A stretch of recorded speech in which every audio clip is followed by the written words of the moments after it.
بسم اللہ الرحمن الرحیم ومن يتق اللہ یجعل له مخرجا ویرزقه من حیث لا يحتسب وقال النبی صلی اللہ علیہ وسلم التقوی ہاہنا۔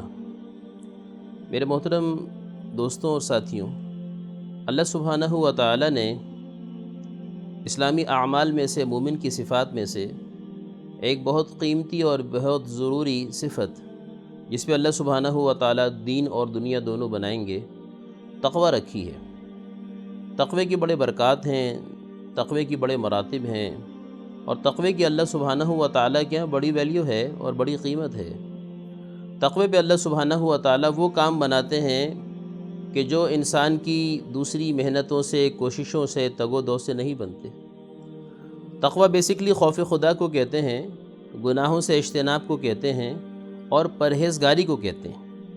قرآن کریم میں اللہ سبحانہ و تعالی نے ارشاد فرمایا وَمَن يَتَّقِ اللَّهَ يَجْعَل لَّهُ مَخْرَجًا، کہ جس نے تقوی اختیار کیا، خوف خدا اختیار کیا، اللہ پاک ہر تنگی سے اس کے لیے راستہ نکال دیتے ہیں۔ وَيَرْزُقْهُ مِنْ حَيْثُ لَا يَحْتَسِبُ، اور اللہ سبحانہ و تعالی اس کو وہاں سے روزی دیتے ہیں جہاں سے اس کا گمان بھی نہیں ہوتا۔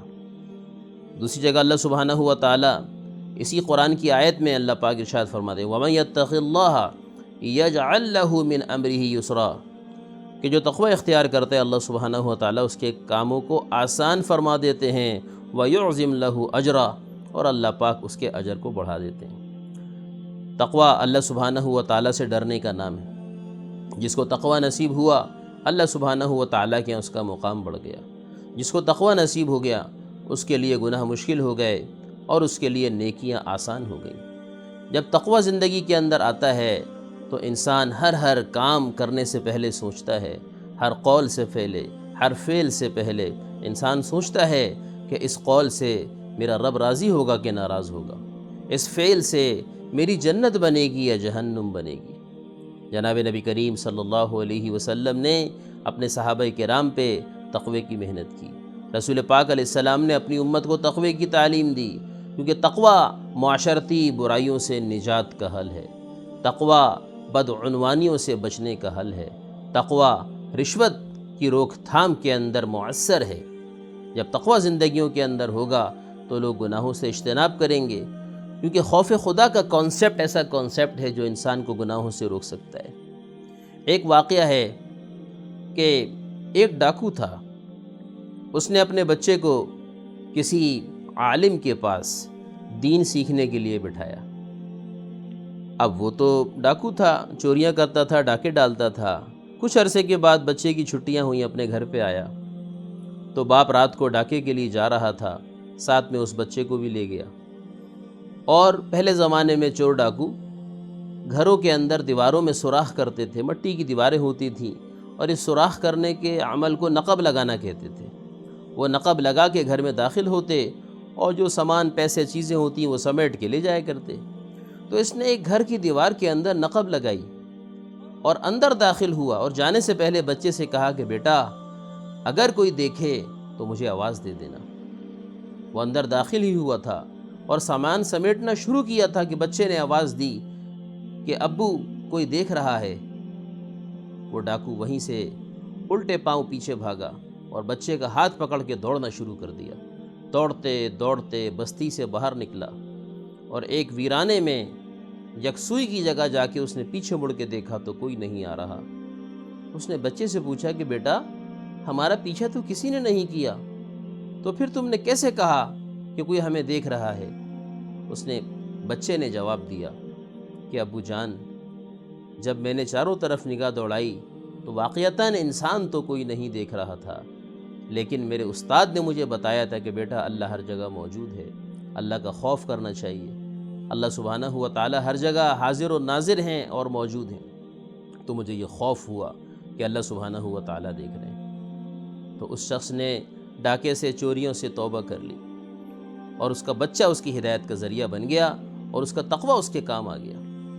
ایسے ہی حضرت عبداللہ ابن عمر رضی اللہ تعالی عنہما، جو خلیفہ ثانی، امیر المؤمنین، مراد رسول صلی اللہ علیہ وسلم، حضرت عمر فاروق رضی اللہ تعالی عنہ کے بیٹے ہیں، اور خود بھی ایک جلیل القدر صحابی ہیں، جناب نبی کریم صلی اللہ علیہ وسلم کی صحبت میں انہوں نے بھی کافی وقت گزارا اور کافی احادیث ان سے مروی ہیں۔ سیدنا ابو ہریرہ رضی اللہ تعالیٰ عنہ کے بعد مردوں کے اندر جو زیادہ احادیث مروی ہیں وہ حضرت ابن عمر رضی اللہ تعالیٰ عنہما سے ہیں۔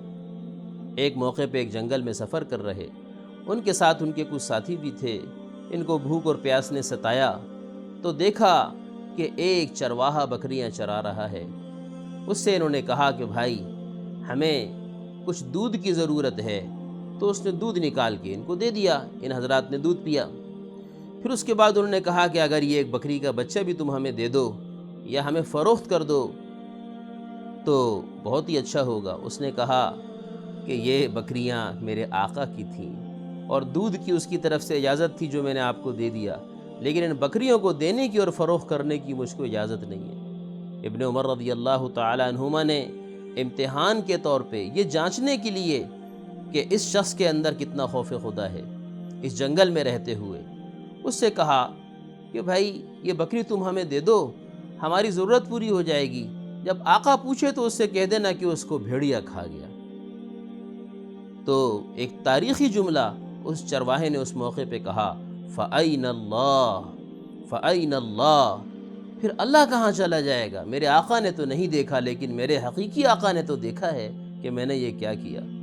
ابن عمر رضی اللہ تعالی عنہما وہاں سے واپس ہو گئے اور ایک زمانے تک اس لفظ کو یاد کر کے رشک کیا کرتے تھے کہ جنگل میں رہنے والے چرواہے کو بھی اللہ کا اتنا تعلق نصیب ہے اور اللہ کا اتنا خوف نصیب ہے کہ وہ کہتا ہے فَأَيْنَ اللَّهُ فَأَيْنَ اللَّهُ۔ اسی طریقے سے امیر المؤمنین حضرت عمر فاروق رضی اللہ تعالی عنہ اپنی خلافت کے زمانے میں 22 لاکھ مربع میل کے خلیفہ تھے، اور اتنی بڑی خلافت کے ہونے کے باوجود بھیس بدل کے رات کو گلیوں میں چکر لگاتے، لوگوں کے حالات پتہ کرتے کہ معاشرے میں کیا ہو رہا ہے۔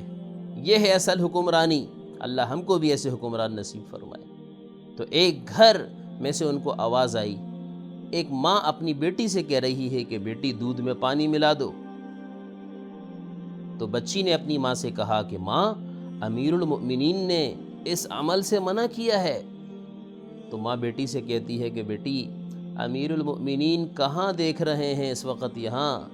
بیٹی نے کہا امیر المؤمنین تو نہیں دیکھ رہے، لیکن امیر المؤمنین کا خدا دیکھ رہا ہے۔ تو یہ خوف خدا کا کانسیپٹ اللہ سبحانہ و تعالیٰ نے جو ہمیں دیا، یہ تمام مسائل کا حل ہے۔